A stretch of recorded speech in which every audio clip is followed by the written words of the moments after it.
extra from me, then please make sure you check out my Patreon page.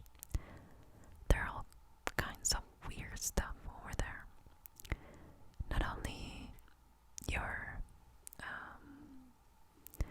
typical true crime video, but also some other fun things I like to share with you from everyday life.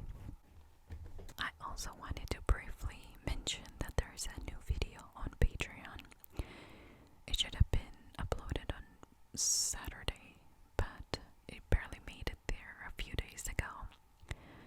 And it's about the unsolved mystery of Jennifer Casey with new information or recent information that has been shared. So, go check it out. Let's talk about Anna Repkina, who, by the way, I don't have much information on her upbringings or, her profession, or if she was, I just don't have that much information about her in specific. But what I know is that she was born and raised in Moscow. So she was a Russian girl. Now let's fast forward to later on in life when she was in a stable relationship with her boyfriend for about 7 years. They thought things were going to last forever. We all do, right? When we're in love. But that lasted until they ended the relationship, and she was devastated. She was sweet, loving, and a caring person, and it took her a while, but eventually she decided to put herself out there. Some of her friends said that she missed having that connection, companionship, and overall relationship. So later on, she decided to look for love online. So she joined this Russian social network. Soon enough, and listen, I have several videos talking about the nightmares of online dating. If you're interested, I'll have them in the pinned comment and in the description box down below. I am not trying to scare anybody, but hopefully by learning about these cases, if you are looking for love online, you'll keep an eye out for these red flags that these cases kind of bring to the table. I am not from that time. I think I made my first email account when I was 18, and I don't think I owned a computer until I was in my 20s, maybe 23 or so.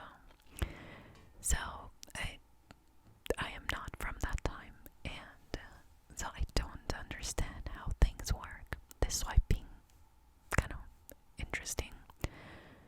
That in bold to assume when they say I swipe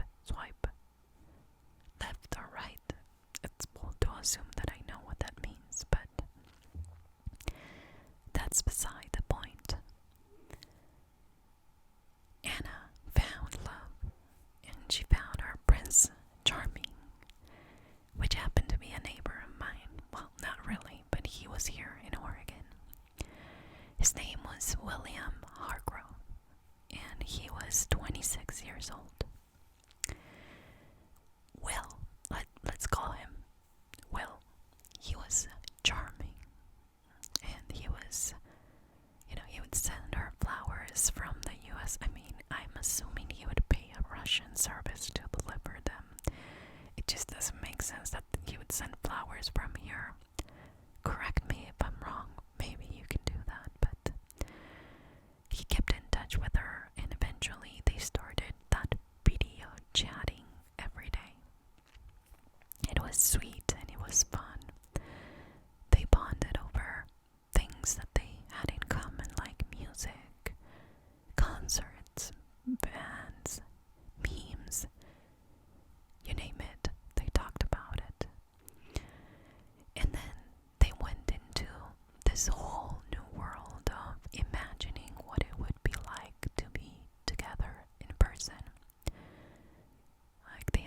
conversations like we're going to have so much fun together.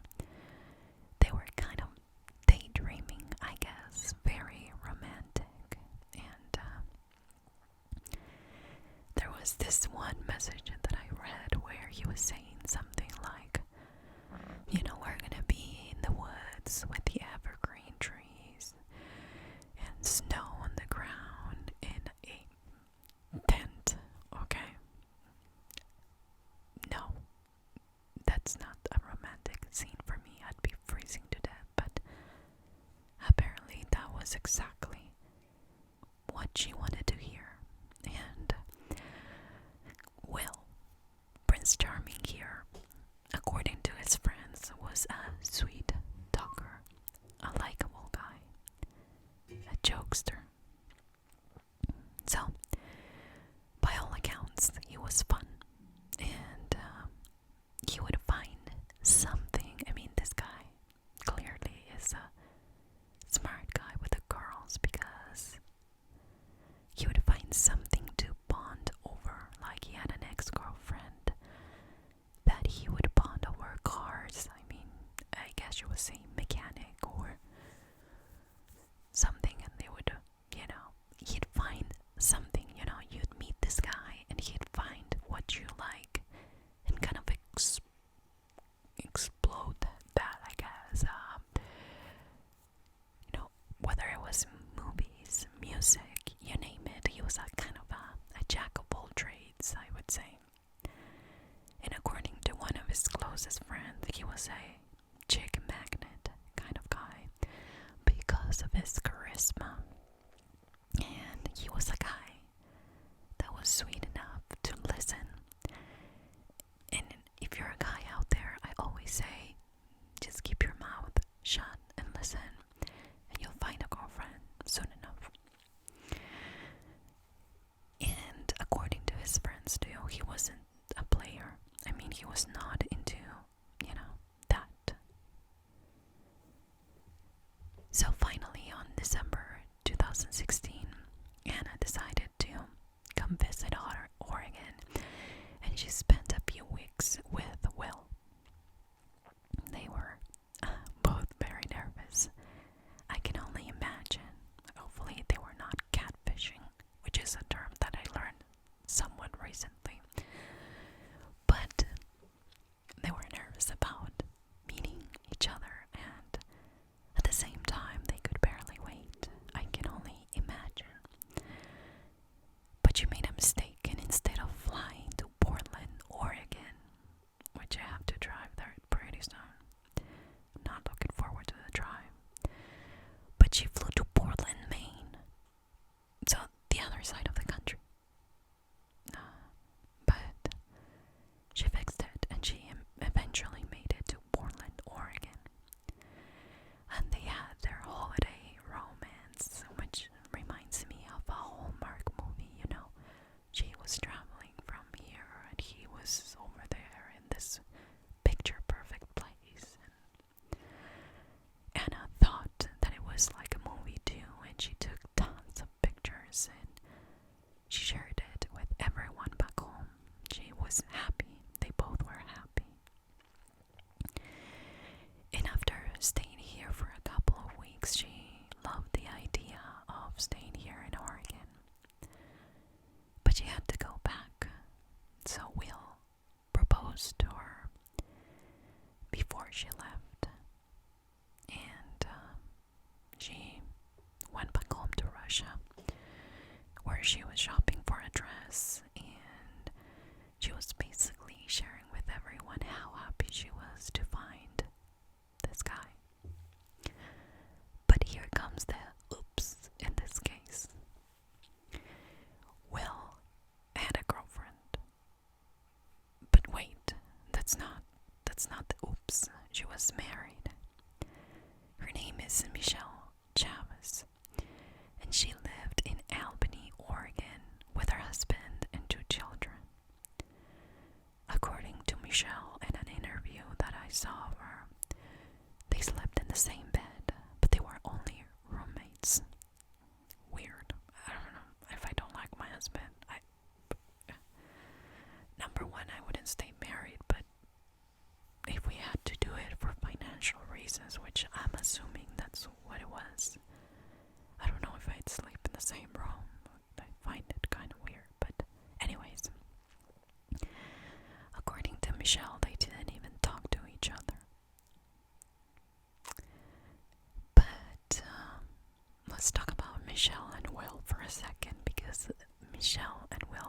relationship is going to get mixed up with Anna and Will's relationship.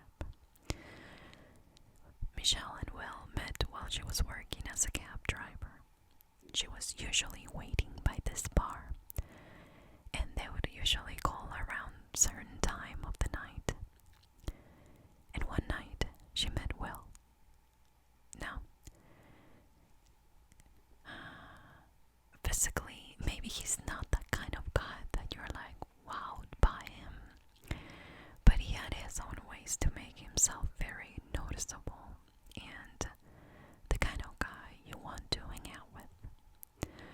She described him as somebody who made her feel seen, wanted, beautiful. It was the way he would say things according to her, like he would look into your eyes and could make you feel or even see whatever he was seeing. Now, you guys know I'm from South America, tiny country. It's called Uruguay.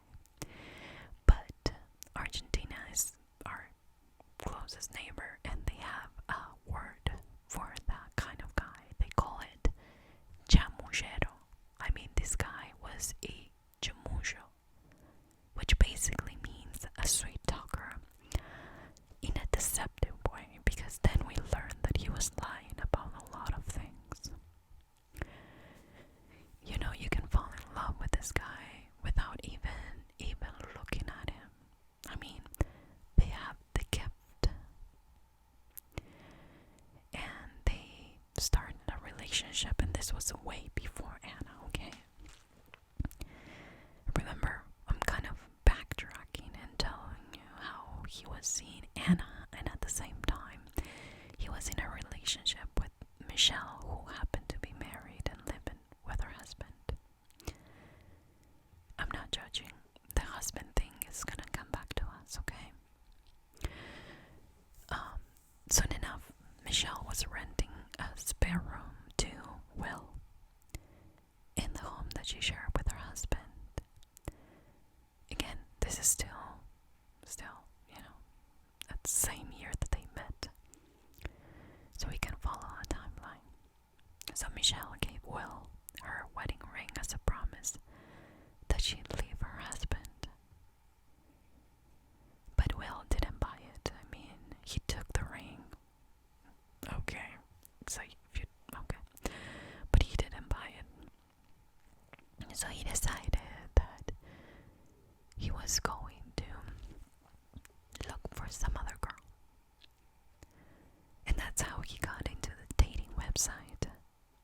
And honestly, most of his friends said that they believed that he was only going to this dating websites to make Michelle jealous. But then there's Anna that came for Christmas. And just to make things a little bit more complicated, Will was living at Michelle's at the time, so he took Anna to his room in Michelle's house. According to Michelle, they spent most of the time in the room. But on New Year's Eve, before they went out, Will introduced them. And that is when Michelle drew the line and said, you know, after she left, I don't want her here ever again. So when Anna returned on March 1st, 2017, they rented an apartment in Corvallis, which is not far from Michelle's home. And Will decided to stay with both girls. I mean, this guy, I swear there's people for everyone in this world. He was sleeping around basically between one and the other. He would disappear for days, and Anna would worry sick about him. She would text all of his friends, and they're like, do you know where he is? Is he okay? You know specifically where he is. And I think she knew he was safe, but she was a little suspicious. So then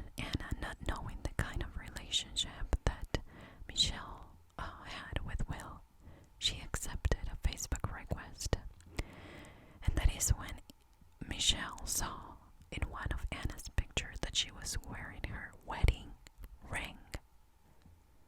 Yes, the one that she gave to Will as a promise to leave her husband. And I want to say that I don't think Michelle wanted to stay with her husband. In that interview, you can tell that she was done with him, and that there was probably a money matter. But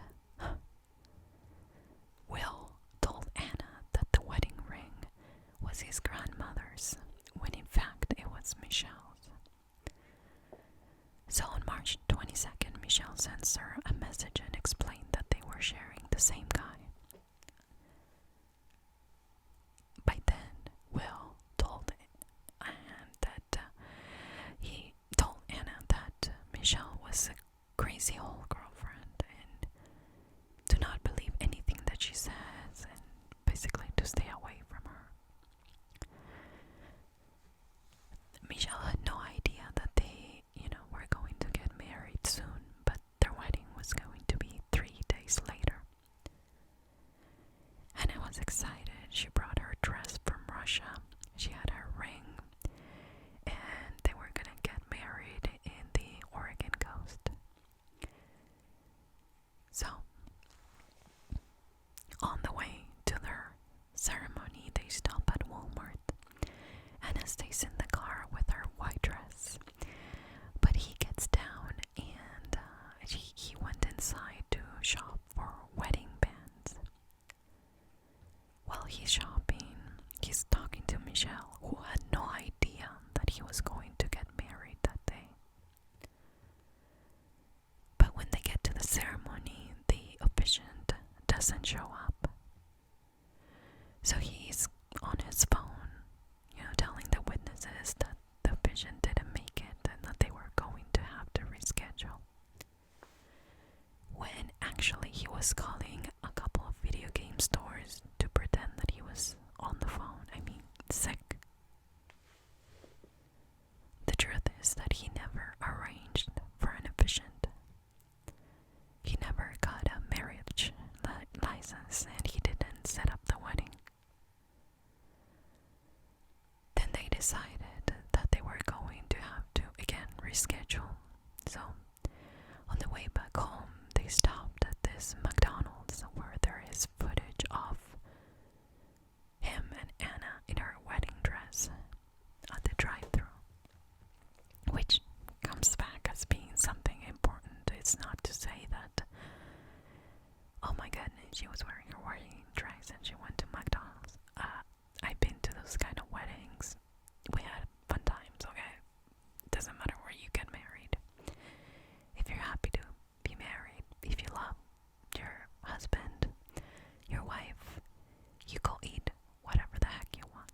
So it has nothing to do with, oh my goodness, she went to have dinner in her wedding dress at McDonald's.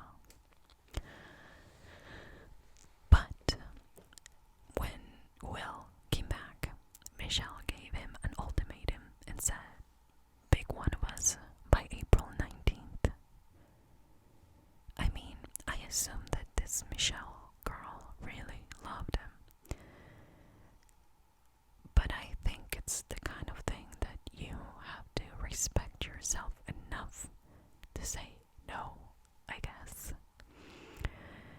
Because I just don't understand the pressure that she put onto Will to pick one. She always had the option of just move on with her life and ignore Will.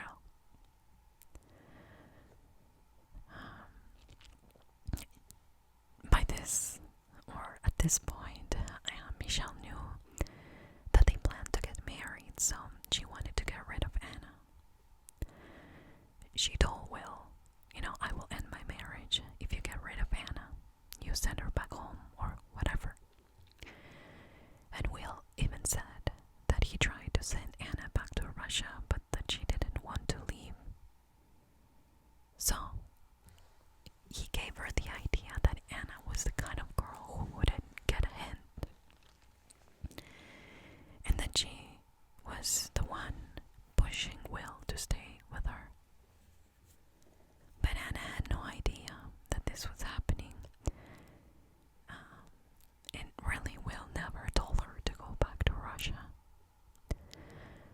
On Saturday, April the 15th, before the deadline, Michelle was supposed to go over for dinner at Will's place. But Will texts Michelle and says that she can't come over because Anna showed up and that he was going to take care of it. As you can probably imagine, Michelle had a meltdown and they were texting back and forth. I think I read somewhere that they had over 13,000 texts during this time. Not that particular day, but you know, this relationship, I guess. They texted every hour. I mean, everything apparently. And at one point, Will, after feeling pressured by all these text messages, he texts Michelle, "I will have this permanently fixed by 1800 tomorrow," which is 6 o'clock. It's 1800 military time. Back home we use military time. So, by 6 o'clock in the afternoon the next day, he was gonna take care of it. And, you know, that happened to be Easter Sunday. So Michelle was pissed and continued to text Will so much that he had to turn off his phone. She would leave messages like, "I guess you made your choice. I will let you be." Then she'll call again and say, "Tell me why." I mean, they had that kind of relationship. Since it was Easter Sunday, Michelle goes to spend it at her mom's. She was pretty sad and kind of concerned about everything that was going on with Will. But Will was dealing with a car insurance problem, which, what the heck? The car insurance problem was that he didn't pay for it, and they were going to cancel at midnight.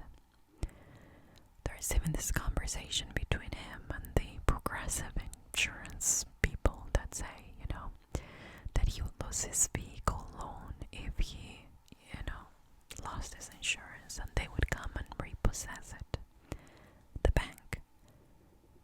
But the insurance company says, "Sorry, we can't help you. It's pending cancellation, so unless you pay the full amount, we can't help you." Then Will calls Michelle that same Sunday and says he was out at the coast and on his way back, and he almost hit a deer. He ran up the road and had a flat tire and needed help. He sounded very sad and concerned, so Michelle left the party and went to meet him in Althea at a convenience store where he was buying snacks, soda, and cigarettes. An hour later, she arrived. She asked why wasn't he answering his, you know, her calls or texts, and he says that he had an argument with Anna and that he was concerned because she basically packed her stuff and left. They both got in the same car and they continued to talk. They would stop, they had sex, I mean, all in the car, I guess. Michelle was so excited that she decided to go back to the party in a better mood. And Will headed home, but before that, he stopped at an ATM where he took money from Anna's account. He actually went to a couple of ATMs, and one of those ATMs was inside a gas station where he even mentioned to the worker there that his girlfriend left him. He was crying, and the employee even hacked him. I mean, in the end, he ended up withdrawing $800, and then he went to deposit $160 into his bank account to pay for his insurance. So Michelle is at the party. He's fixing his insurance problem. And that was it. But the next morning, on April 17, 2017, a local caretaker in Althea area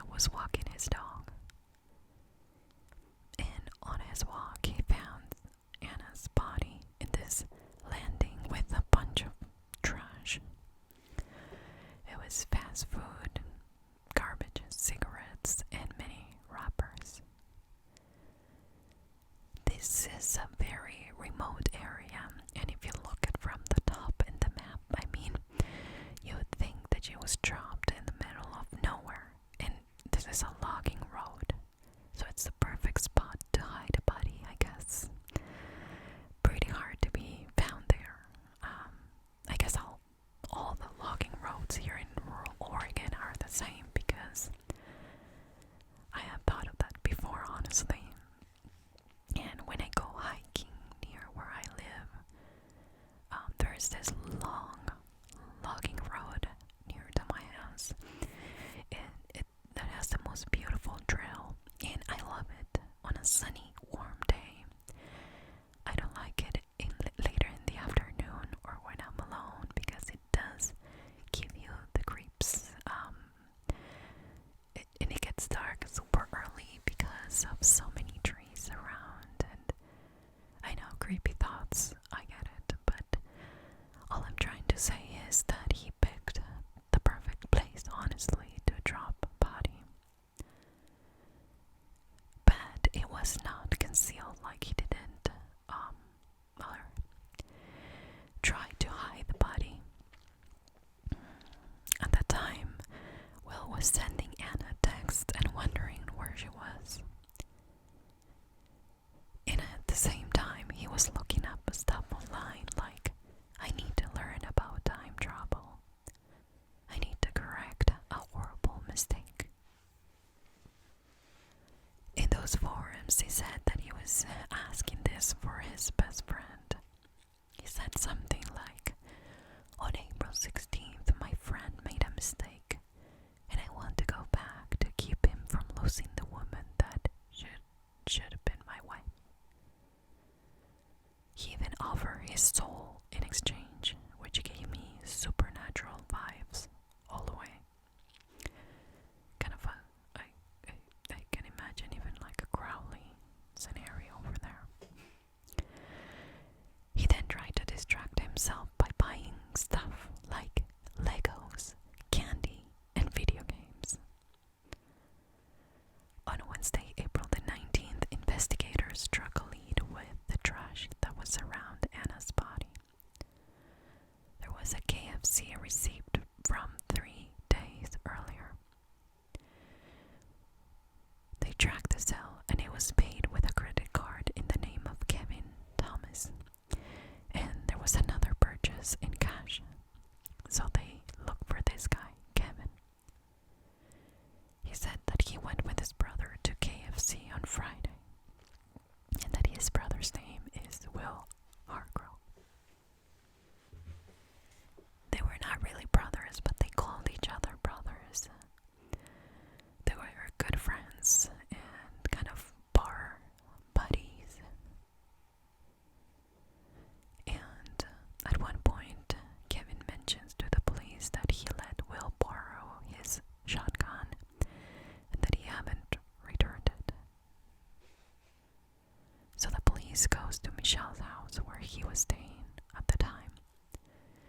And Will tells the police that he went to Alessia with Michelle on Easter Sunday. He said that they stopped for cigarettes and then drove right back. The police asked him, did you dump some trash there? He said, I did, but on the side of the building of the general store. He claimed that he dropped that garbage there the same day. You know, the same kind of garbage, and description of what they found near her body. They asked him to go to the station, so he sneakily sent Michelle a text saying, I picked you up at your mom's, drove to Alessia General Store, and drove back. Kind of telling her what to say. When he's at the station, he says that he barely knows Anna, that they met in Corvallis, and they just met while they were walking around, whatever that means.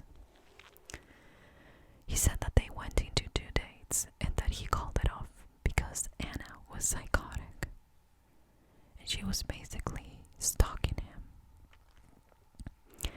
When the police asked him the last time that he saw her, he said that it was in the middle of March. And that he cut things off because she posted on Facebook that they were engaged only after 2 dates. And that he was seeing already Michelle, and that brought a problem between them, so he ended things in the middle of March. The police is like, well, your trash was not on the side of the general store where you said you dumped it. Your trash was by her body at the crime scene. So they start to tell him about all the inconsistencies in his story, and he stops talking and asks for a lawyer. So they arrested him. Then they questioned Michelle, and, they asked her in specific, did Will pick you up at your mom's? She said he did, but then she corrected herself and said, well, he said he would, but he didn't. So then they explained that Will was arrested and charged with murder. A year later, on July 2018, he was formally indicted, and the defense tried to blame it all on Michelle. The defense claimed that Will drove her to have a conversation with Anna, and that Michelle ended up taking the gun from him and shooting Anna. Well, I don't know, I'm sure the lawyer is a very smart guy, but if I'm gonna have a conversation between, me and a couple of other people, I wouldn't take a shotgun unless I was gonna go hunting, or unless I don't know, but okay, that was their defense. Michelle also had this little problem because they found Anna's phone with her stuff, and she said that Will gave it to her the night before he got arrested. Also, Michelle's records, like her phone record, showed that she was at that location where the body was found a month before Anna's death. So the defense was saying that she was scouting the place. They wanted to blame it on Michelle. And they pretended that Will was very happy with Anna, but that Michelle wouldn't let him go, which is not something that you wouldn't think, right? Yeah, I think Michelle did pressure him into getting rid of Anna. And I don't know if she really meant getting rid of Anna. She said that she didn't. Maybe she just wanted to send her back home to Russia, or break things off with Will. Days after Will's arrest, Kevin's shotgun was recovered from the back of Will's vehicle and confirmed that there was only one killer. Only his fingerprints were on the gun. Not Michelle. She never touched it in her life. Then they shared security camera footage. The police tracked Will's trip with Anna to Alessia. There was this GPS tracking gave the police the bigger piece of the puzzle. He was at the murder site between 4:35 and 4:48 that afternoon. And you have to understand that the GPS tracking device will give you coordinates. It's not about pinning from a tower. It's not about him making a call to know where he was. It's a GPS that will give you the exact location where you are.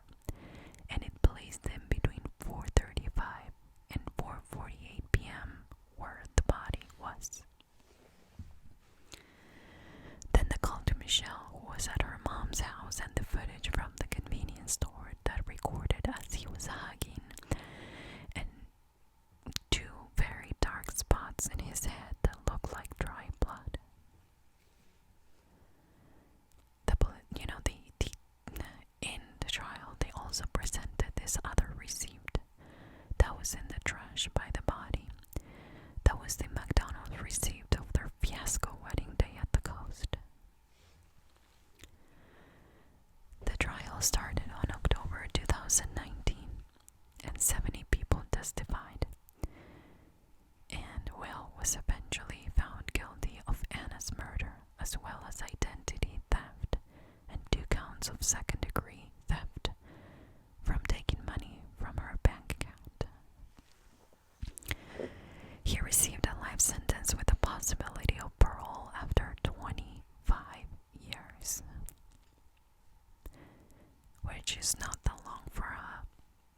Michelle, she had to pay the price outside the jail because living in a smaller town, she felt judged by the people around her. Nobody would believe that she was not behind what happened to Anna. And they believed that her pressuring him into getting rid of her made him commit the murder. Michelle suffered so much that she tried to take her own life, but it was unsuccessful. And the trio ended in all different places. Michelle, depressed and struggling with life outside. Anna, her ashes were sent back to Russia. And Will, in jail, but has filed an appeal. I don't know what he wants to get out of this. I don't know who he wants to charm out of this situation, but guess what? The justice system really cannot be charmed into doing whatever you want. I feel like there's people like Will everywhere. You know, I'm not saying a murderer, but people that want to please everyone. He would feel like he wanted to please Michelle, but he wanted to please Anna, and at the same time he found himself in the middle. But he was making horrible choices. He was staying with both of them at the same time, and he was never honest to Anna, which breaks my heart, because at this point we can't tell, for sure what Anna would have done with that information. Why bring her all the way from there? Why try to charm her into believing that this was her happily ever after, and then trying to get rid of her the way that he did? I really cannot wrap my head around that. When things need to be said, they just need to be said. And when you find yourself in a situation where you have to pick, well, that's a terrible situation, but you just put yourself in that situation. And as I always say, that will never be the answer. Getting rid of somebody because it will fit your agenda better, it's not the answer.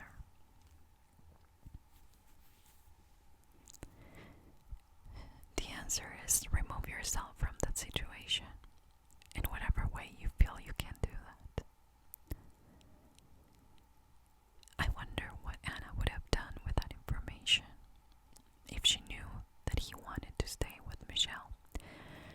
I wonder if Michelle, pushed him to the limit, and she's somehow responsible for this, but I think she's paying her price out of jail by feeling the way she feels, and I hope that she overcomes it, and I hope that she can move on from this situation, but it's just one of those things that you never know how it's going to affect you for the rest of your life. Bad situation. A terrible outcome for somebody who was looking for her happily ever after. But I want to know, what do you think about Michelle? Do you think she's as responsible? Or do you think this was all Will? Thanks for being here today, guys.